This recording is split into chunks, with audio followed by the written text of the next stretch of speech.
جو لوگ کہہ رہے ہیں جی گورنمنٹ نومبر میں جا رہی ہے، تو آپ کا خیال ہے کہ گورنمنٹ کے جانے سے پہلے اور بڑھے گی نہیں انسٹیبلٹی بڑھے گی تو گورنمنٹ جائے گی نا، کرائسس اور بڑھے گی تو جائے گی نا. پہلی بات کرائسس بڑھتی ہے تو معیشت جو ہے وہ بیٹھ جاتی ہے، کام کرنے لوگ چھوڑ دیتے ہیں کہ پتہ نہیں اب کیا ہوگا، انویسٹمنٹ کریں یا نہ کریں. پھر ٹھیک ہے تو پھر اس وقت پھر IMF اور ورلڈ بینک کہتے ہیں ہم بھی ٹھہر جاتے ہیں، پیسے آنے رک جاتے ہیں. تو یہ ایک ویشس سائیکل بن جاتی ہے کہ پہلے کیا ہوگا بعد میں کیا ہوگا، تو جو چیز آپ روکنا چاہ رہے ہیں وہ بڑھتی جاتی ہے. تو اس لیے تو وہ اگر سپوز وہ کرائسس ہوتی ہے تو کرائسس سے کیسے نکلیں گے؟ دو طریقے نکلنے کے. ایک طریقہ یہ ہے کہ جی نئی الیکشن کرائیں، ٹھیک 3 مہینے جو ڈیمانڈ کر رہے ہیں 3 مہینے تو اس پہ لگ جائیں گے. اس سے پہلے کیئر ٹیکر گورنمنٹ کون سی آئے گی، اس کے اوپر لڑائی جھگڑے ہوں گے، ٹھیک ہے.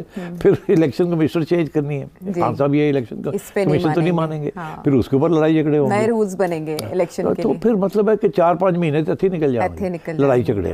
اور ادھر سے اکانومی بیٹھ رہی ہوگی اور ادھر سے اسٹیبلشمنٹ کے اندر بڑا غصہ بڑھ رہا ہوگا کہ ہم تو اکانومی کو بچانے آئے ہیں، بیکاز اکانومی نہ رہی تو کوئی بھی نہیں رہے گا، نہ ہم رہیں گے نہ یہ رہیں گے، کچھ بھی نہیں رہے گا. تو that is why it is not going to be easy کہ اس گورنمنٹ کو چینج کیا جائے. ایک ہی آپشن ہے کہ یہ 5 سال جیسے بھی ہے بائی ہک اور بائی کروک یہ گورنمنٹ چلے، اکانومی کو اسٹیبلائز کرے، ٹھیک ہے، عوام کے لیے بعد میں جا کے کوئی تھوڑی سی ایز آف ہو، ٹھیک ہے. آرمی کے اندر جو اس وقت بے چینی کریٹ کرنے کی کوشش کی جا رہی ہے اس کو ختم کیا جائے، فارن ریلیشنز ٹھیک کیے جائیں. یہ بہت بڑا ایک ایجنڈا ایشو ہے. اگر آپ اس کو ابھی ادھورا چھوڑ دیں گے یا ایڈریس ہی نہیں کریں گے کیونکہ خان صاحب کو اکاموڈیٹ کرنا ہے تو یہ سب کے گلے پڑ جائے گی بات. اب یہی ایشوز ہیں. دس از وائی آئی فیل کہ خان صاحب کی جو ڈیمانڈ ہے جتنی بھی لیجیٹمیٹ ہو کہ الیکشن چوری ہو گئی، یہ ہو گیا وہ ہو گیا، تو وہ اتنی ہی لیجیٹمیٹ ہے جتنی کہ 2018 کی الیکشن چوری ہوئی تھی. تو اس وقت کی جو اپوزیشن بنی انہوں نے یہی کہا نا کہ کوڑا کٹ کرو بہ جاؤ، ٹھیک ہے جی اب چلن دیو خان نو. خان صاحب تو آسانی کے ساتھ 5 سال کاٹ سکتے تھے، انہوں نے تو حرکتیں جو اس قسم کی کرنی شروع کر دی. وہ تو بہرحال ایسی کسی سپورٹ کسی گورنمنٹ کو نہیں ملا جتنا خان صاحب کی گورنمنٹ کو اسٹیبلشمنٹ نے سپورٹ دیا. اب انہوں نے اپنا کام خراب کر لیا ایک ضد کی وجہ سے. تو اب بات یہ ہے کہ کیا he will be allowed or to come back by this opposition and by this establishment? No.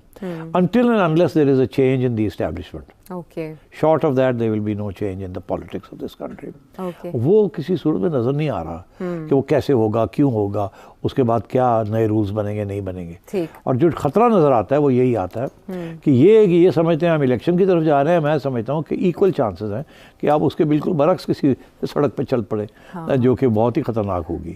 آپ الیکشن مانگ رہے ہیں، مور فریڈم مانگ رہے ہیں، یہاں تو دن بدن پولیٹیکل سپیس کم ہوتی جا رہی ہے، کریک ڈاؤنس چلنے شروع ہو گئے ہیں، انٹرنیٹ کے اوپر پابندیاں لگنی شروع ہو گئی ہیں، انفارمیشن کے اوپر پابندیاں لگنی شروع ہو گئی ہیں، نئے قانون بننے شروع ہو گئے ہیں. تو وے ول دس اینڈ؟ تو اس لیے میں سمجھتا ہوں کہ ریئلسٹک اگر کوئی پوزیشن ہے تو وہ خان صاحب کو پہل کرنی پڑے گی. خان صاحب کو اپنے سپورٹرز کو کہنا پڑے گا کہ وی ول، جیسے نواز شریف نے جنہوں کہتے ہیں نا کوڑا کوٹ کر کے کیا جی چلو سروائیول از مور امپورٹنٹ، بعد میں ہم ڈیل کر لیں گے، یہ ڈیل کر کے تو سروائیول کرتے ہیں. تو خان صاحب کو بھی کوئی ڈیل کرنی پڑے گی as a politician, not as a revolutionary.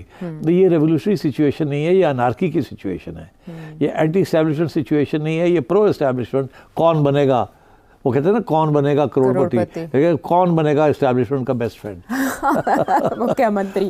اچھا یہ سچویشن. اچھا سر صاحب، آپ نے اپنے انالیسز میں کہا تھا کہ ریلیکسیشنز مانگی جائیں گی دونوں طرف سے، جن میں سے ایک ریلیکسیشن یہ بھی ہو سکتی ہے ممکنہ طور پر کہ عمران خان صاحب کی رہائی کا مطالبہ کیا جائے، پھر انہیں نظر بند کر دیا جائے ان کی رہائش گاہ پر.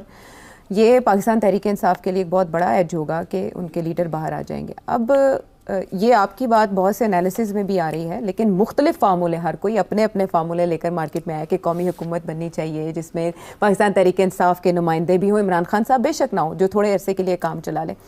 عمران خان صاحب کی مجبوری یہ ہے کہ آپ نے کہا سارا پولیٹیکل کیپٹل ان کی اس جنگ کے اوپر ہے جو وہ لے کر جھنڈا چلے ہیں سول سپریمیسی کا، لیکن بیہائنڈ کیا ہے وہ آپ نے ابھی بتایا.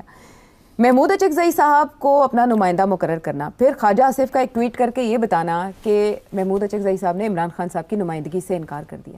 دیر از سم تھنگ فشی، کوئی کھچڑی پک رہی ہے.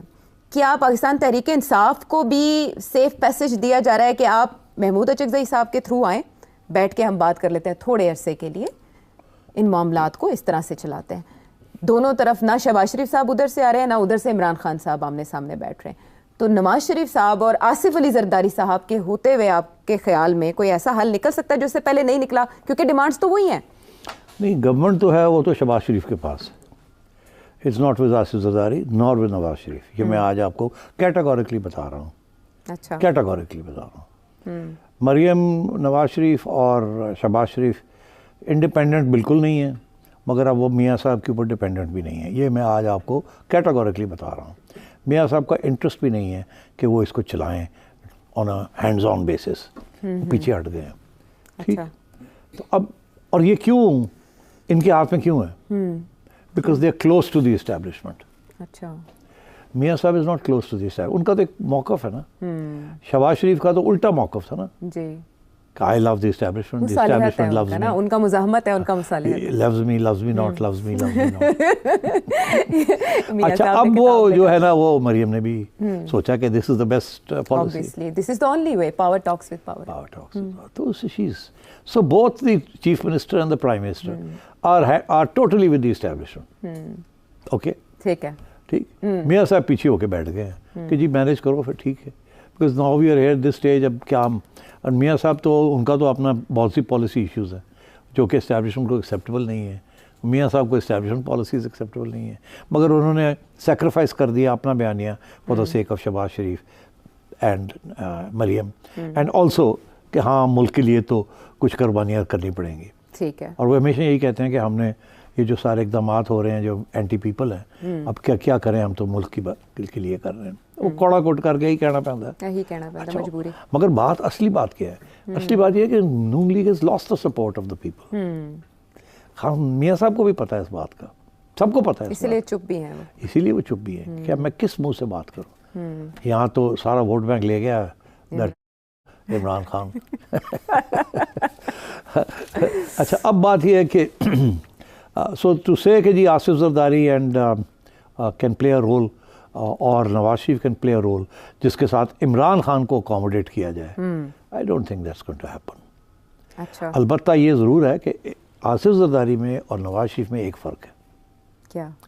نواز شریف, آصف زرداری جب اسٹیبلشمنٹ کہے گی کہ جی وقت آ گیا ہے, جب بھی وہ ہو, اگر وہ ہو کہ اب ذرا عمران خان کے لیے اسپیس کریٹ کرنی ہے, یا پی ٹی آئی کے لیے, جیسے آپ نے کہا عمران خان نہ بھی ہو تو پی ٹی آئی کے لیے اسپیس کریٹ کرنی ہے, تو آصف زرداری کہے گا نو پرابلم.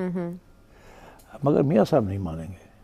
اچھا, میاں صاحب کہے گا نہیں, اس سے بہتر ہے ہم باہر آ جائیں, اسپیس نہیں کریٹ کریں گے, ہم چھوڑ دیتے ہیں, آپ کر لیں جو آپ نے کرنا ہے. ٹھیک, we will not create obstacles for you. ٹھیک, مگر سوال یہ ہے کہ are we at that stage, جو کہ میں نے پہلے کہا تھا, we are not at that stage. اب آئیے جو سوال بھی آج آئے ہیں, we will talk about some other issues, کہ وہ اسٹیج کب آئے گی, آ بھی سکتی ہے یا نہیں آ سکتی. وی ول ڈسکس دوز. آج سوال آئے ہیں, ان کے اندر میں اس کا ایڈریس کروں گا اس ایشو. ٹھیک ہے, تو ہم بریک لے لیتے ہیں. میرا خیال ہے تھوڑی ہم بھی بریدنگ اسپیس ڈھونڈنے کی کوشش اس وقت سیاسی قوتیں کر رہی ہیں, ڈھونڈ پائیں گی یا نہیں, آنے والے دن بتائیں گے. گرینڈ الائنس ایک بننے جا رہا ہے, کون کون اس کا حصہ ہو سکتا ہے اور کتنا ٹف ٹائم اس حکومت کو دے سکتا ہے, یہ بھی آنے والا وقت بتائے گا. واپس آتے ہیں ایک بریک کے بعد.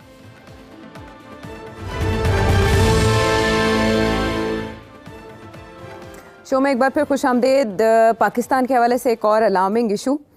ویسے کہا جاتا ہے کہ پاکستان کے پاس ایکسپورٹس نہیں ہیں, لیکن ہم نے ایک اور صنف ایجاد کی ہے ایکسپورٹس کی. ہم اب گداگری ایکسپورٹ کرتے ہیں. سر صاحب گداگر ایکسپورٹ کرنے میں اب ہم صف اول میں شمار ہوتے ہیں. اور ملیشیا میں بیگرز پکڑے گئے 80 کے قریب, ان میں سے 77 کا تعلق پاکستان سے تھا. عراق میں 50,000 سے لے کر 1 لاکھ کے قریب زائرین جو ہے وہ پچھلے کچھ سالوں میں گئے, ان کا ٹریک ہی نہیں مل رہا, وہ واپس ہی نہیں آئے جہاں پر ان کی ریزیڈنس تھی.